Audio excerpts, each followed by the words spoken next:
就想講嘅就係、誒，我喺度研究緊有啲咩股票嘅時候咧，就諗緊呢啲 AI 後續大有啲咩硬件嘅需求啦。咁其實跟住我揾過一啲 AI 嘅需要啲咩硬件啊，GPU 啊、TPU 啊、CPU 啊、RAM 啊、SSD 啊、network 啊，同埋一啲電力供應嘅系統。咁其實咧 GPU 啊、TPU 啊、CPU 啦，咁都係英偉達、AMD 啊、Intel 啊、台積電啊。咁 TPU 有 Google 啦。咁跟之後我就研究緊 RAM。咁其實而家啲咩可以做 AI 嘅 RAM 咧，或者有啲咩 RAM 嘅公司咧？咁啊，我就喺度咁樣伸延落去研究啦。咁啊，RAM 係咩嚟咧？咁之後我就睇一睇翻。咁 RAM 咧，其實即係一啲嘅短暫記憶嚟。即係如果你嘅 RAM 嘅速度咧，其實取決於你一啲嘅喺個 CPU 入邊種出嘅速度啊。或者電腦嘅 RAM 咧，其實記憶體越高咧，你嘅 CPU 咧完成嘅工作其實更加快。同埋咧，你有 CPU 但係冇 RAM，你個電腦其實又係行唔到喎。咁其實 RAM 呢樣嘢咧喺電腦入邊其實必須嘅，同埋一啲 AI 嘅入邊都係一啲必須嘅硬件嚟。咁咧 RAM 咧，咁其實可以咁講翻咧，你嘅 AI 發展其實需要一啲好強大嘅中央處理器啦，好強嘅中央處理器咧。咁其實咧，亦都需要一啲好強大嘅記憶體去 support 你嘅中央處理器，你先可以咁樣有效去運作嘅。咁你嘅 RAM 咧而家個 RAM 技術咧，其實係為咗呢個 AI 嘅模型提供咗一啲處理嘅資訊啊，同埋做一啲即時決策嘅資料上文下文。咁所以其實你個 RAM 其實需要一啲好先進嘅 RAM 啊，好一啲效能好強嘅 RAM，你先可以好快速咁樣處理一啲你嘅 AI 入邊嘅上文下理嘅分析啊，呢啲嘅工作嘅。否則嘅話咧，其實你係好慢嘅，其實同埋係會好慢嘅，同埋你嘅 RAM 嘅性能咧，其實要同呢個 CPU 啊、GPU 嘅性能其實係相等嘅。咁啊，跟住之後我就研究 RAM 有啲咩類型啦。咁 RAM 咧，其實有一個 DRAM 啦、DRAM 啦。咁 DRAM 入邊咧，其實大概有4個分類啊：DDR4啦、DDR5啦、LPDDR 啊、SDRAM 啦。咁呢啲 RAM 咧，其實價格都上升緊嘅。咁 DDR4咧，咁其實用嗰啲 PC 啊、伺服器啦。咁 DDR5咧，咁就係用一啲例如嗰啲電腦啊、啲 server 啊、啲遊戲啊。咁其實都係短缺緊。咁啊，呢個 LPDDR 咧用緊一啲 AI 手機啊、筆電啊。咁 DRAM 咧其實用緊一啲 server 啦、消費嘅電視啦。咁 SRAM 係咩咧？一啲高性能嘅計算機啊。HBM 咧，咁其實而家需求好大，係用一啲 AI 嘅數據中心啦，同埋啲圖形處理，而家嚴重短缺㗎。同埋啲英偉達咧嘅需求咧，因為佢有好強嘅GPU 啊、CPU 啊。咁但係咧佢亦都係需要一啲好強嘅一啲嘅 HBM 去一齊去一齊去生產，同埋做一啲即係加速嘅。咁同埋啲做圖像啦，GDR 係做圖像啦。呢度有個圖，咁大概你見到呢啲 RAM 係點樣？跟住你見到呢張圖啦，其實 GPU 咧又都有 RAM 嘅喎，啲 SRAM 嘅喎。咁一啲DRAM 啦、HBM 啦呢啲啦。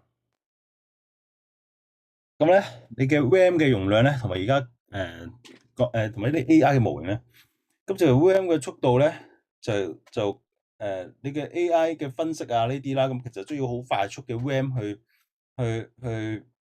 去幫你去做一啲嘅傳輸啊，同埋去做一啲訓練嘅動作嘅。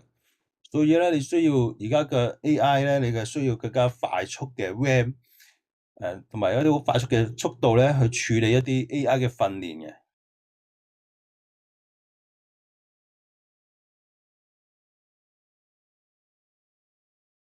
咁咧同埋咧，咁我都想講翻就係、即係一啲嘅 GPU 啦，同埋GPU 啦，同埋一啲CPU 啦，佢對於佢個 RAM 嘅需求咧嘅性能咧，其實係相等嘅。你需要呢個好強嘅 GPU、CPU，但係你相等定你其實需要翻一個好強嘅一個嘅 RAM 去 support 㗎。咁而家你睇翻呢啲新聞啦，其實 RAM 嘅需求好大，即係需求好大啊！啲價錢都升到50%，啲 RAM。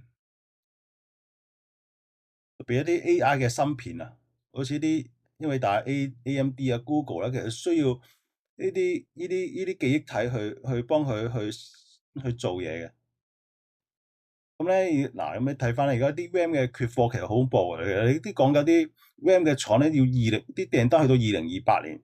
咁所以我就喺度諗啦，如果訂單去到咁多嘅時候咧，咁遠嘅時候，咁其實你嘅一啲 RAM 嘅一啲公司咧，其實佢嘅訂單咧嘅固定嘅收益期係好固定嘅，亦都講到話一啲 RAM 咧，其實可能緊咗到2031年。咁其實咧一啲做 RAM 嘅公司咧，佢嘅收入咧，其實已經可能好固定咁樣去到2028年，去到2031年。咁其實呢段時間你嘅增長咧，其實已經可能有機會。啲 RAM 公司增長到2031年或者2028年，即係其實仲有幾年可以去投資呢啲咁嘅股票嘅。咁 RAM 嘅需求啦，咁其實你見啦，RAM 嘅需求2024年、2025年咧，到2034年一直咁遞增。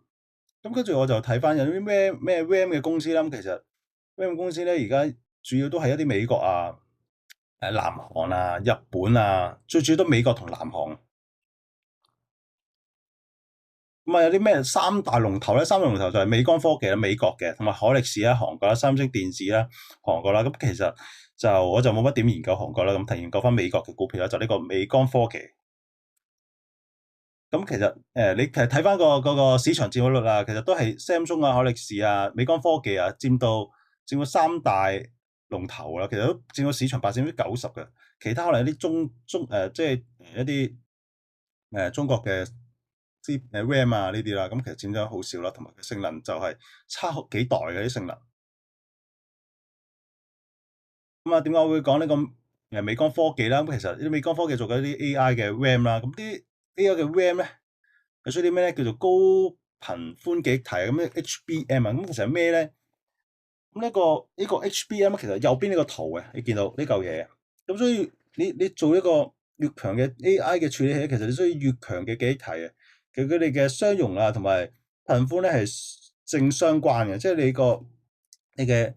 你嘅處理器啊，同你個 RAM 咧，嗰個係要正相關相容嘅，即係你好難，你個 RAM 好個處理能力好低啊，或者啲頻寬好低啊，但係你個 GPU 好強咁啊，你都做唔到嘢噶嘛。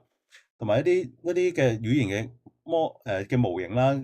嘅數量一直咁增加，其實你都需要更加高寬頻嘅 RAM 嘅喎，同埋啲 AI 先可以順利咁樣處理嘅。咁啊，美光科技佢做啲咩 RAM 咧？咁其實就係右邊啱啱都係上面嗰張圖啦。咁佢 RAM 就係呢個金色呢個 RAM 嘅。咁佢而家做嘅嘅 RAM 咧，其實係好慳電啦，同埋佢 RAM 咧亦都係喺呢個可以用喺呢個 data center 嘅。你見到啲 data center 咧？佢需要一啲好慳電嘅 RAM 啊，因為而家做緊啲 AI 嘅資料中心咧，咁其實佢係需求嘅電好大，咁佢而家就做一啲好慳電嘅 RAM 嘅，同埋好高速啦、快速啦，有啲好先進嘅冷卻系統。跟住之後啦，咁其實佢哋一個 GPU 咧，同呢個美光科技呢個金色嘅 RAM 其實好接近嘅，咁所以佢哋嘅處理嘅速度其實好快嘅。同埋而家佢哋解決緊一啲散熱嘅問題啊，呢啲嘢，咁其實呢個就係一個比較嘅高性能嘅 HBM 嘅一啲嘅記憶體同埋處理器一齊連埋一齊咁樣去，而家就係用緊呢個咁嘅 IC 嘅。美光科技有做緊啲咩咧？有 AI 啦，有 server 啦，有啲咁嘅電話啦，有消費性產品啦，即係一啲電視機啊、電腦啊、一啲網絡設施啊、車啊、工業。咁跟住講翻一啲自動駕駛嘅 RAM 咧，咁其實都需要一個叫做 LPDD 呢啲咁嘅 RAM 㗎。咁點解咧？因為一啲自動駕駛咧，佢哋有啲需要一啲光學去感應嘅。咁光學感應之後就反射落去你嘅汽車嘅時候咧，你嘅汽車唔可以延遲喎。咁唔可以延遲嘅時候咧，咁其實需要啲好高性能嘅記憶體嘅，就係呢咁美光科技有做呢啲咁嘅記憶體啊。咁啊睇翻美光科技營收啦，其實佢係誒營收都好強嘅，咁啊都有136億美金。咁啊睇翻佢預測啦，預測2026年咧，佢都係賺錢嘅，佢都預測佢自己有130幾億嘅美金啦，但係佢呢個預測。然後咧佢嘅每股盈餘啊，佢都每股盈餘咧佢有大概4倍嘅增幅嘅喎，就好強嘅。佢嘅營收好強嘅2026年。咁佢有咩注後咧？因為大家佢用呢啲 AI 嘅 GPU 啦，即係佢就亦都需要佢嘅 RAM 去 support 啦。AMD 啊、Google 啊，咁 Tesla 咧用緊呢啲都要需要呢個 NVIDIA 嘅 GPU 去分析佢嘅訓練佢嘅車嘅自動駕駛喎。咁啊，但係你見到咧佢呢張圖咧，咁佢最近講咗話會放棄一啲消費性嘅 RAM 嘅，就係類似一啲一啲電腦嘅 RAM 啊，呢啲喺街邊買到嗰啲一條條嗰啲 RAM。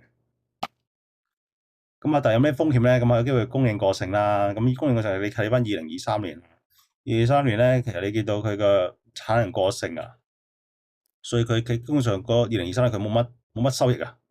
咁後尾咧，咁啊重回正軌啦。咁同埋啲人會唔會擔心咧 AI 有啲周期性產品啦？同埋會唔會呢個人工智能會唔會有泡沫啊？啱啱開始咧，啲人仲未預計到。咁啊，你睇翻其實呢個三巨頭啦，美光科技、愛立士啦、三星電子啦，佢嘅股價一直咁上升緊，到尋日啦。我今日朝頭早打開電腦，其實有升到7%。咁啊大概分享到呢度啦，唔該。咁啊呢度咧有條片咧就講緊可能今年會去到900蚊嘅。咁啊我哋大家咁樣睇下呢條片咧，咁會唔會佢講嘅啱唔啱啦？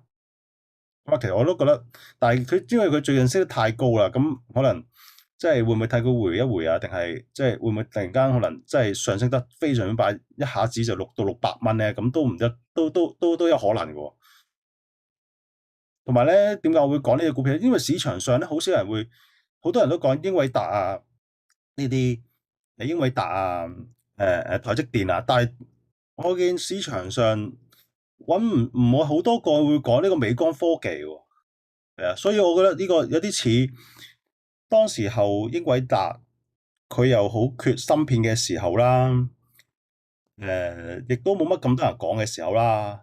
嗰段時候投資嘅話，其實都升幅好大。我覺得美光科技有啲似而家呢個時候。而家呢個時候咧，就啲人就係知道佢好缺呢個 RAM 嘅，但係又冇話有人去揾呢啲 RAM 嘅股票，有冇話去講呢個美光科技？有冇人講呢個冇人講呢個 RAM 嘅嘢喎？咁所以我覺得其實呢個時間其實係幾唔錯一個投資，但係而家升得太快，會唔會回一回再買咧？咁啊再研究啦。